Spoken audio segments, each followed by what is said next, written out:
አንድ በእድሜ ገፉ አዛውንት ፍቅር ምንድነው ተብለው ተጠየቁ።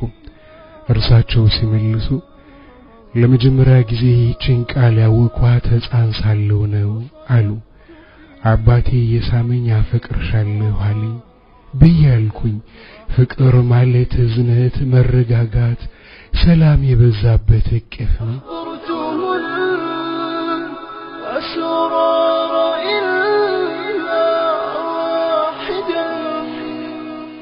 ትንሽ አደግ እንዳልኩ ከቤታችን በር በታች አንድ ወረቀት አገኘሁ።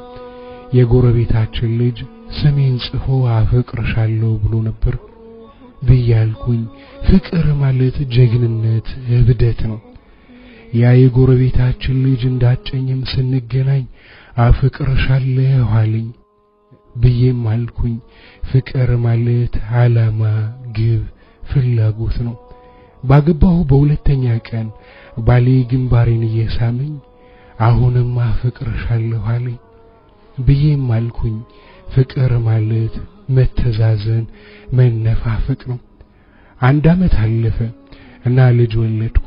በጣም ደክሜ ነበር። ባሌ መጣና እጄን ይዞ አሁንም አፈቅርሻለሁ አለኝ ብያልኩኝ። ፍቅር ማለት ምስጋና፣ ቦታ መስጠት፣ ሐዘኔታ ነው።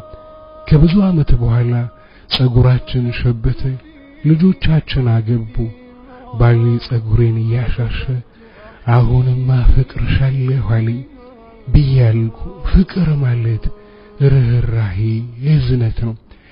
እድሜያችን እየገፋ እያረጀን ስንሄድ አሮጊቶች ስንሆን ባሌ ሁልጊዜ አፈቅርሻለሁ ይለኛል ብያልኩኝ።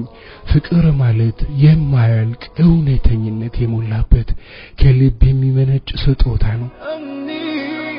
بحبك نائم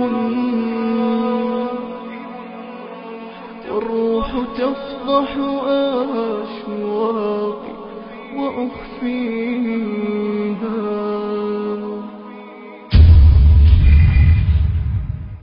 አዎ ፍቅር ማለት በርካታ ነገሮችን ያቀፈ ጸጋ ነው። ዛሬ ግን ትክክለኛ አፍቃሪዎች በጠፉበት ሰዓት የፍቅር መግለጫ ተቀይሮ ፍቅር ማለት ድልላ፣ ከምላስ የሚወጣ ልብን የማይወክል የሞኞችን ሕይወት ማበላሻ ቃል ብቻ ሆኗል። በርግጥ መተማመን ከሌለ ፍቅር የለም። መተዛዘን ከሌለ ፍቅር የለም። አንዱ ለሌላው ካልኖረ፣ ሌላውን ካልረዳ ፍቅር የለም። በአጠቃላይ ፍቅር ማለት ራስን በምትወደው ውስጥ ወይም በምትወጂው ባልሽ ላይ ማግኘት ማለት ነው። እኛ ሙስሊሞች ፍቅር ምን እንደሆነ ውዱ ነብያችን በተግባር አስተምረውናል።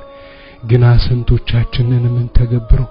አላህ እኔንም እናንተንም የሐላል ፍቅር ይወፍቀን ትላለች።